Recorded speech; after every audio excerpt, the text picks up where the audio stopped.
मान्यवर, उपस्थित असलेले सर्व हिंदू बंधू भगिनींनो आणि माझे सर्व तरुण मित्रांनो, आज या हिंदू न्याय यात्रेच्या निमित्ताने माझ्या अगोदर सर्वात प्रमुख मान्यवरांचे विचार आपण सर्वजणांनी ऐकलेले आहेत.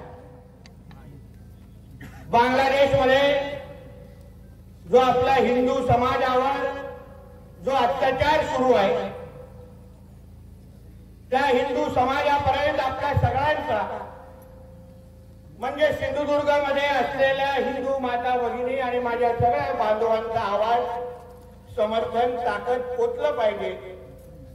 त्यांना एक संदेश दिला पाहिजे की तुम्ही सगळेजण एकटे नाही आहात, पण सिंधुदुर्गातला प्रत्येक हिंदू बांधव हे तुमच्या बरोबर गंभीर पद्धतीने उभा आहे. हा संदेश आपण या न्याय यात्रेच्या निमित्ताने द्यायचा. बांधवांनो, आज आपण जे इथे उपस्थित आहोत ते कोणीही कुठल्या पक्षाचा लोकप्रतिनिधी, कुठल्या पक्षाचा कार्यकर्ती म्हणून उपस्थित नाही आहोत, पण ह्या यात्रेमध्ये उपस्थित असलेला प्रत्येक व्यक्ती हा एक हिंदू म्हणून आज ह्या यात्रेमध्ये तुम्ही सगळेजण इथे उपस्थित आहात. आणि जे काय आपल्या समोर माहिती आलेली आहे की बांगलादेशमध्ये जो काय अत्याचार आपल्या हिंदू बांधवांवर सुरू आहे, म्हणजे त्या समोरच्या व्यक्तीला आपली त्याची जात विचारली जात नाहीये, त्या समोरच्या व्यक्तीला त्याचा पक्ष विचारला जात नाहीये, त्या समोरच्या व्यक्तीला तो हातात कुठला झेंडा घेतोय हे विचारलं जात नाहीये. त्याला फक्त त्याची ओळख हिंदू आहे, तो तुला जगण्याचा अधिकार नाही एवढं म्हणून त्याला ठेचून ठेचून मारलं जातं. या सगळ्या बाबतीमध्ये आपण सगळ्यांमध्ये जागरूकता आली पाहिजे, म्हणून आवर्जून ही न्याय यात्रा काढलेली आहे. आज मानव अधिकार दिवस आहे. अन्यवेळी आपल्या समोर मानव अधिकाराचे मोठे मोठे लेक्चर दिले जातात की मानव म्हणून आपले अधिकार काय आहेत. मग या जगामध्ये राहणारा प्रत्येक हिंदू हा जेव्हा हिंदू म्हणून जगत आहे, मग त्याच्या अधिकाराबद्दल आपण कोणच काही बोलणार नाहीत का? आम्ही जेव्हा हिंदू राष्ट्राची संकल्पना मांडतो तेव्हा आमच्या समोर फार टीका होती की नाही, हिंदू राष्ट्र तुम्ही कसं बोलू शकता. आम्ही जेव्हा हिंदू राष्ट्रामध्ये उभे राहू की ह्या हिंदू राष्ट्रामध्ये ज्या राष्ट्रामध्ये 90% हिंदू राहतात तिथे पहिलं हिंदूंचे अधिकार बघितले जातील आणि मग सगळ्या लोकांचे लाड केले जातील, असं जेव्हा आम्ही ठणकावून सांगतो तेव्हा आमच्यावर टीका टिप्पणी होती की हे लोक द्वेषाचं राजकारण करतात, अन्य धर्माच्या विरुद्ध गरळ ओकतात. पण आता असंख्य जे मुसलमान समाजाचे जे काही तिथे धर्मगुरू आहेत, नेते मंडळी आहेत, त्यांची बांगलादेश मधली भाषणं बघा, भाषणं आवर्जून ऐका. ते आवर्जून आपल्या भाषणामध्ये आणि वक्तव्यामध्ये बोलतायत की हा बांगलादेश हा मुसलमानांचा राष्ट्र आहे, हा इस्लाम राष्ट्र आहे, इथे हिंदूंना कुठलीही जागा नाही, हे ठणकावून त्या इस्लाम राष्ट्रामध्ये बोललं जात आहे.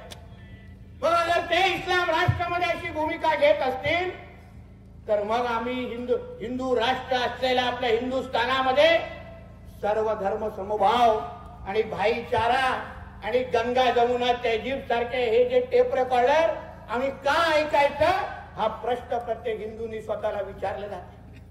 अहो, इस्कॉन सारख्या मोठ्या मोठ्या जे धर्मासाठी काम करणाऱ्या संस्था, आज त्यांची काय चूक आहे?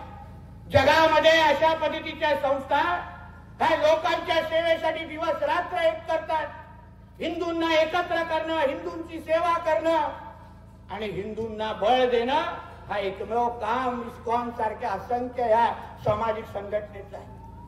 पण आज त्या संघटनेच्या जे काही धर्मगुरू आहेत त्या धर्मगुरूंना अटक केलं गेलेलं आहे. त्या धर्मगुरूंची काय चूक आहे? एकच चूक आहे की तो हिंदू आहे.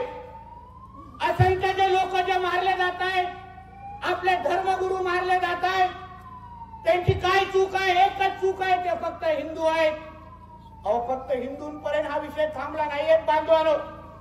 आमचं जे काय अंकुश जाधवजींनी सांगितलं, आज हिंदूंबरोबर बौद्ध धर्माला पण वाकड्या नजरेने पाहिलं जात आहे. आज गौतम बुद्धांचे मूर्ती असतील, बौद्ध समाजाचे आपले लोक असतील, त्यांना ओळख विचारून त्यांना तिथे लटकून मारण्यात जाण्याचं काम केलं जात.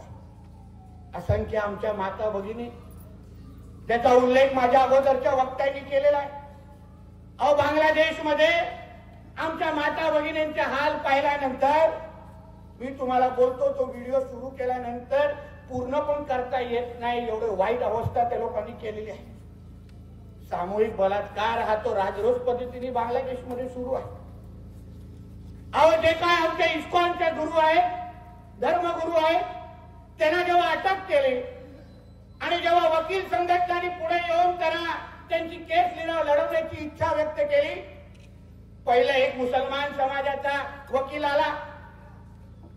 त्याला जेव्हा अन्य मुसलमान समाजाच्या लोकांना कळलं की हा असा त्या धर्मगुरूचे केस लढवणार आहे, भर चौकामध्ये त्याला ठेचून ठेचून मारून टाकलं गेलं.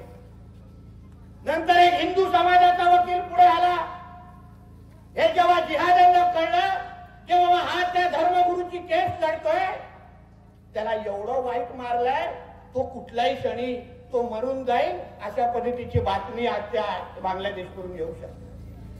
अशा पद्धतीच्या अगर घटना बांगलादेशमध्ये घडत असतील आणि आज जसं आपण या न्याय यात्रेसाठी हिंदू म्हणून जेव्हा इथे उपस्थित झालोय, आपण सर्वजणांनी या प्रत्येक घडलेल्या घटनावर बारकाईने लक्ष ठेवलं पाहिजे. बांधव ज्या पद्धतीने ते आपल्या हिंदू समाजाची हाल अपेक्षा करतायत आणि जेव्हा आपण कुठला आवाज उचलतो आपल्याच भारतामध्ये, तेव्हा केवढी नाटकं केली जातात, आमच्यावर केसेस टाकले जातात, आम्हा लोकांना सर्व धर्म समूहाची टेप रेकॉर्डर ऐकवली जाते. अहो, पण आता जे बांगलादेशमध्ये सुरू आहे, जे अत्याचार सुरू आहेत, त्या अगर तुम्हाला थांबवता येत असतील तर मग भारतामध्ये असलेल्या बांगलादेशांना आम्ही एक मिनिट पण जिवंत का ठेवायचं, हा प्रश्नाचं उत्तर पहिल्या लोकांनी आम्हाला दिलं. प्रश्नाचं उत्तर दिलं. पण निलेशजींनी बोलले ते योग्य आहे, केसरकर साहेब बोलले ते योग्य आहे. आम्ही हिंदू समाज म्हणून आज या समाजाला फक्त एका व्यक्तीवर विश्वास आहे, तर तो विश्वातला कुठलाही कानाकोपऱ्यातला हिंदू असेल तर त्याला जगवेल आणि त्याला टिकवेल असे आमचे पंतप्रधान नरेंद्र मोदी साहेब जोपर्यंत आहेत तोपर्यंत आमच्या कुठलाही हिंदू समाजाकडे कोण वाकड्याने बघू शकत नाही. पण मोदी साहेबांना ज्या पद्धतीने मोदी साहेबांचं सरकार आज बांगलादेशवर हावी पडतंय, बांगलादेशला इशारा देत आहे की तुम्ही अगर आमच्या हिंदूंचं संरक्षण करू शकत नाही तर भारताकडून पण तुम्ही मदतीची अपेक्षा ठेवू नका.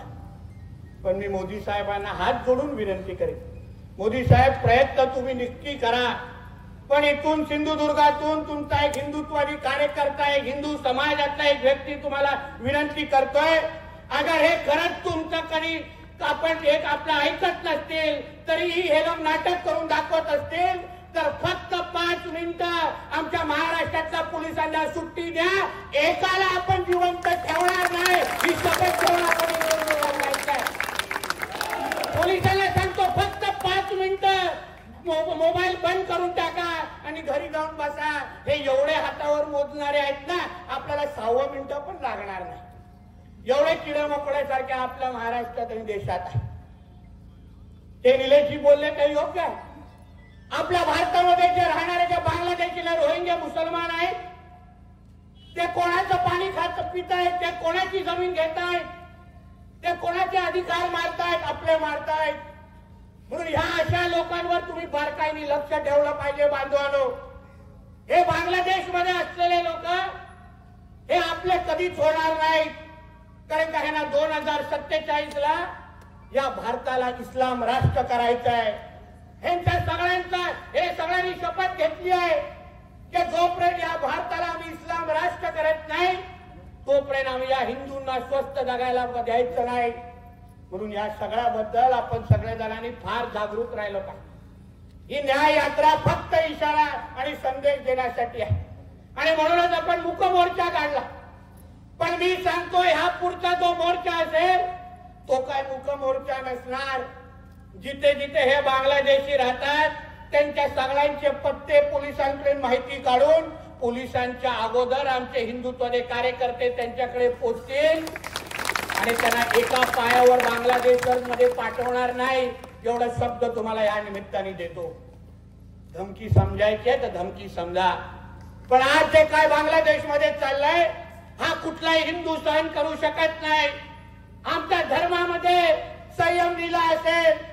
आम्ही काय तुमच्यासारखे कट्टरपंथीच्या नावाने आमच्या धर्माची बदनामी करत नाही, पण बांगलादेशमध्ये असलेला हिंदू ह्याला पण जगण्याचा अधिकार आहे. तुम्ही एक साधा विचार करा, बांगलादेशमध्ये अल्पसंख्या आहे हिंदू, त्यांना आज ठेचून मारलं जा. पाकिस्तानमध्ये अल्पसंख्या आहे हिंदू, त्याला पर्याय दिला जातो, या तर तू इस्लाम स्वीकार या तर तुला आम्ही मारून टाकणार. आणि आपल्या देशामध्ये किती लाड केले जातात. कुठल्या योजना काढायच्या, कुठले स्कीम यांच्यासाठी आणायची. मग ते मौलाना आझाद असो आझाद असो आणि हे जेवढे शासकीय योजनांचे सगळे लाभ हे लोकच घेणार. आता जरा विचारात ते मुख्यमंत्री लाडली बहीण योजनेची यादी जरा तुमच्या समोर दाखवतो, कलेक्टरांना सांगतो जरा दाखवा. त्याच्यामध्ये किती 2 पेक्षा जास्त अपत्याच्या लोकांनी फायदा घेतला हे जरा आकडा बघा. मी तर फडणवीस साहेबांना आम्ही सगळेजण विनंती करणार आहे मुख्यमंत्री साहेबांना की साहेब त्या मुख्यमंत्री लाडली बहीण योजनामध्ये बदल करा, आपल्या आदिवासी बांधवांना थोडं सूट द्या आणि नंतर 2 अपत्य लोकांपर्यंत ती योजना पोहोचणार असं नियम त्याच्यात घाला आणि तरच फायदा घ्यायला जा. नाहीतर हे नालायक आमच्यामध्ये राहणार, आमच्या सगळ्या योजनांचा फायदा घेणार, सरकारचे सगळे लाभ उचलणार आणि मतदानाच्या दिवशी हमको इस्लाम चाहिए. मान्य वेळे तुझ्या काय इस्लाम काय कुठं ते ठेचायला जातो काय रे? तेव्हा तुला आमचे मोदी साहेब आठवत नाही, तेव्हा तुला आमचं महायुतीचं सरकार आठवत नाही.